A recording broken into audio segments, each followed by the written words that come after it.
going to be talking tonight about faith, how important it is that you use it as directed. And I brought a couple of things along because I wanted to give an introduction to this sermon tonight, this message, to talk a little bit about some things that have not been used as directed. When I was getting ready for this, I sat with Tad and Bo and my mom and one of my sisters and brothers and her family, and we were just kind of talking about things within our own family.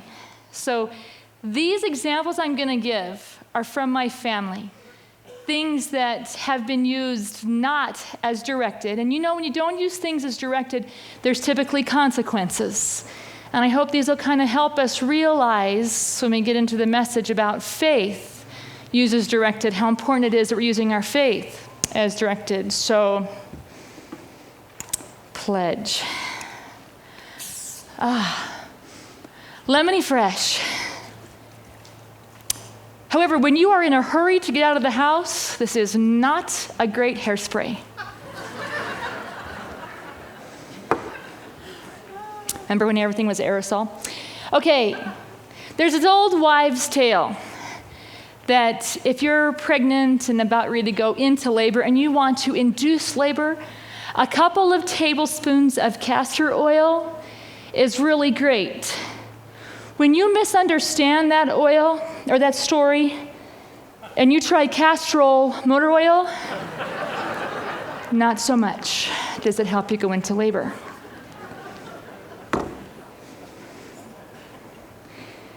Carob dog treats, when they are in a cute little candy bowl, to humans do not taste like white chocolate chips.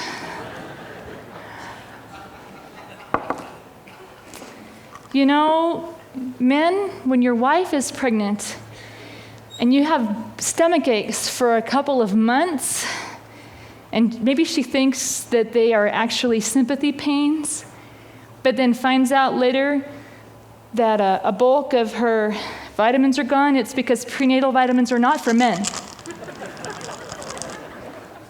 Yeah, they work to make you lactate, guys.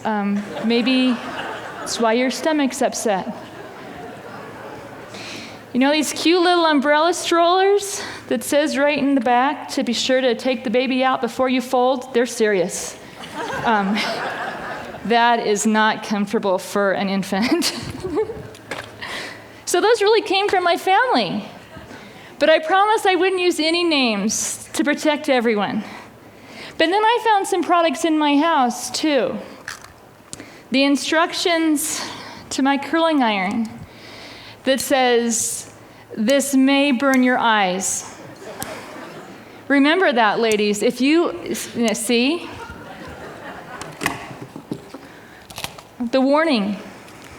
Do not use this in the tub or while you are sleeping. What in the heck would someone be doing with this while they're sleeping? Okay. On this little package of dice, it says, "Not for human consumption." So while you're playing Yahtzee, if you get a little hungry, don't eat these. That's not what they're for. And then I love this one. Okay, peanuts, it says right here, warning, may contain nuts. Good thing to know. Read the directions. You might eat these and be allergic to nuts, and then a bad thing happens. And on the instructions here it says, not dishwasher safe. So guys, if you're trying to clean up what you're watching, you can't just throw this like it doesn't work that way. You see, so there's all these cute little examples of using things as directed. Well, we're going to be in Mark 11 today. If you have your Bible, you can flip over there to Mark 11. We're starting in verse 12, and we're going to talk about using things as directed. We're ending up this chapter talking about faith and how important it is that faith is used as directed. But there's some very good examples as we work our way down to the bottom of that chapter. So the first thing that we notice in verses 12 to 14 is we see something used not as directed, and that is a fig tree without fruit. And in verses 12 to 14, it says, "The next day as they were leaving Bethany, Jesus was hungry. Seeing in the distance a fig tree in leaf, he went to find out if it had any fruit. When he reached it, he found nothing but leaves, because it was not the season for figs. Then he said to the tree, 'May no one ever eat fruit from you again.' And his disciples heard him say it." Now, a couple of things that we know from this passage. Number one, it says in the beginning here that he was hungry. It was, the next day, he left Bethany, he's hungry, and he saw a tree in the distance.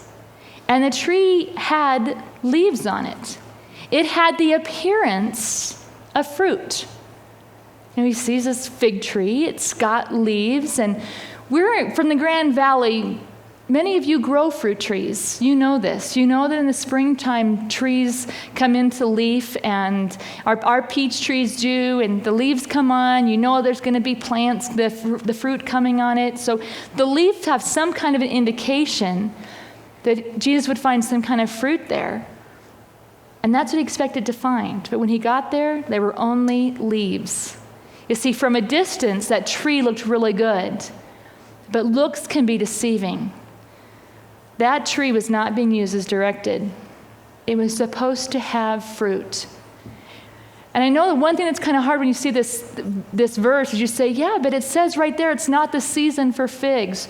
Do you know, even when it's not the season for harvesting peaches, there is still evidence of that fruit on my tree. In the beginning, it's little buds and then little tiny pieces of fruit, and that fruit grows bigger and bigger. But there's evidence of that fruit, even if it's not ready to harvest it. And it says specifically here, there was no fruit. There was nothing there. There weren't even little figs. One of the things that I have to ask in my own life is, does Jesus come into my life expecting to find some fruit, but then is disappointed because he shows up and all he finds in my life are leaves? All of us have to ask that question. Do we live lives that just have leaves? Lives that have, perhaps from a distance, the appearance of having fruit, but when someone comes close to us, alas, there's no fruit there. It reminds me of this story about a teacher. There's this teacher named Miss Dolan. And Miss Dolan got married over this summer. And she was a kindergarten and first grade teacher. And so in the fall, when the students came back to school, many of them had had her as a kindergartner. Now they have her as a first grader. And she says to them to call her Mrs. Dundas. And one girl goes home and her mom says, well, how was school today? And she said, it was good. And, well, tell me about your teacher. And she says, well, that's kind of weird, because my teacher's name is Mrs. Dundas, but she sure looks like Mrs. Dolan to me. You see, are we who we say we are? This child said, she says she's this, but she sure looks like this. Sometimes we can fall into that same trap. We say that we are Christians. We say we are following God. And yet, do we have fruit in our lives that proves that when someone comes close to us? Or do we just have that leafy appearance because we do things that make us look like a Christian does? So we have to have some kind of proof of our statements. Just like the fig tree without figs is really just a tree. What was the command that God gave us, humans, at creation? We read about it in Genesis 1:28, but it says to be fruitful and multiply. Be fruitful. We're supposed to have evidence in our life. We're supposed to have fruit in our life as to who we really are. So we cannot be like the fig tree without the fruit and just have leaves. Now, this was very serious to God, which is why Jesus was using this example. Because God believes it's quite serious when something isn't used as directed. This was very much a clear message to the Jewish nation about how displeased he was with their spirituality. He found them to be fruitless. which is like a fig tree without fruit. And I think if we were to take the Bible literally as we do and apply it not just to the story that we read, but to our lives today, it's an important message to us too.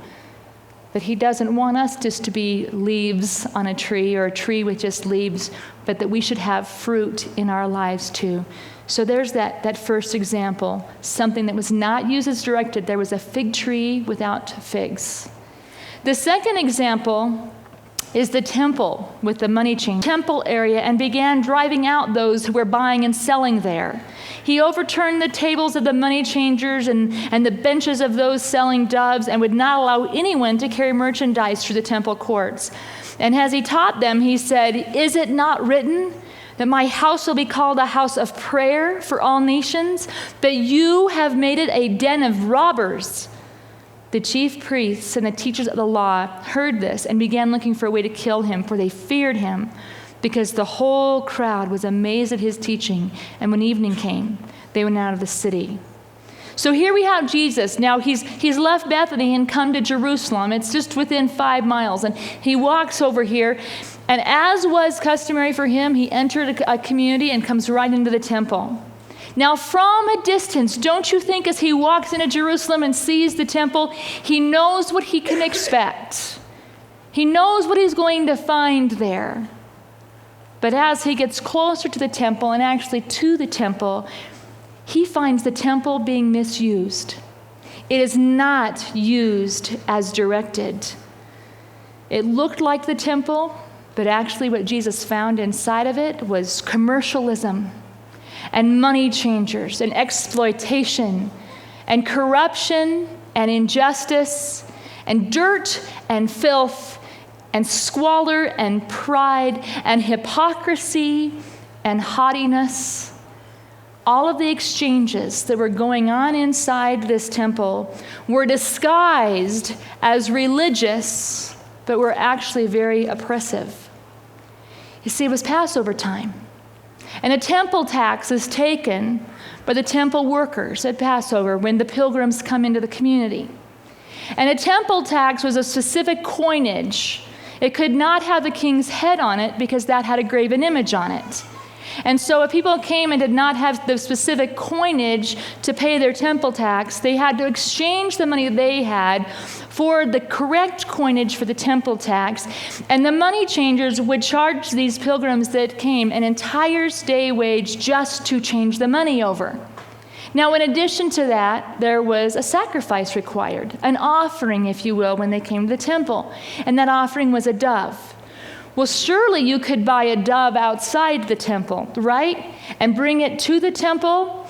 Well, you could, but when you brought it there, the temple inspectors would go, oh no, here's a flaw. One toe's longer than the other. We can't use this dove. But if you buy a dove from inside the temple, from one of the sellers, the merchants that are selling the doves inside the temple, they have already been approved. Now, of course, those doves are more expensive. But wouldn't you rather just pay for that one expensive one than go back outside and take a gamble on buying another dove outside that's cheaper but might not be approved? You see, God's people were being taken advantage of. And that really, really angered Jesus, because that was not right.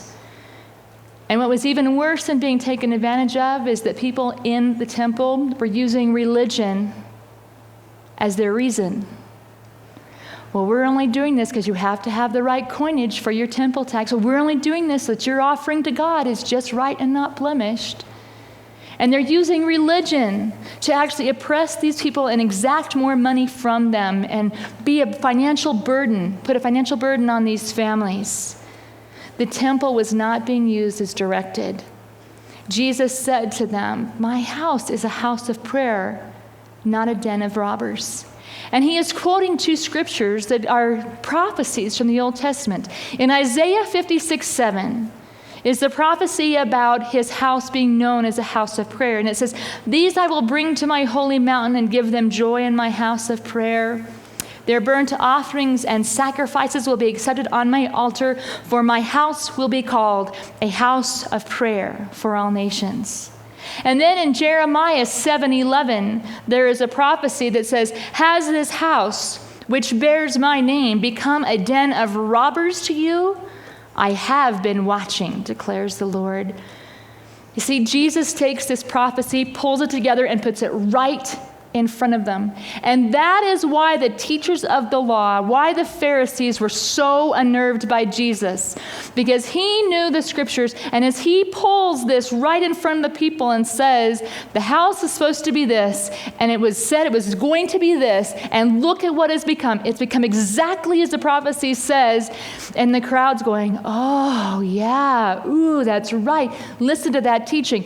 Well, you know what? Those Pharisees, those teachers of the law, certainly are getting some kind of financial gain from what's going on inside the temple, and they're very unhappy with the fact that Jesus is putting this all in their face and teaching these people that what was prophesied was happening, and that's not the use of the temple. That's not what God intended. And that is why they wanted to do something against Jesus. That is why they were plotting against him in this situation. Jesus recognized the temple was not being used as directed. And then he showed that to the people. This was not God's plan for the temple. And they understood that. Today, we too have to be very careful to use the temple as it is directed. We cannot get caught up and don't want to be caught up in all kinds of religious ceremonies and religious reasons and religious things, and actually miss the house of prayer, the relationship component that the temple really is. So that's the lesson we learn here. The temple was not being used as directed. And then the final example is this issue of faith with doubt. Now in the morning, and we're in verse 20 here, as they went along, they saw the fig tree withered from the roots. So now they've gone back. Peter remembered, and he said to Jesus, Rabbi, look, the fig tree you cursed has withered. Have faith in God, Jesus answered. I will tell you the truth. If anyone says to this mountain, go throw yourself into the sea, and does not doubt in his heart, but believes that what he says will happen, it will be done for him. Therefore, I tell you, whatever you ask for in prayer, believe that you have received it, and it will be yours. And when you stand praying, if you hold anything against anyone, forgive him, so that your Father in heaven may forgive you of your sins. This fig tree, Peter notices it and says, man, it's withered.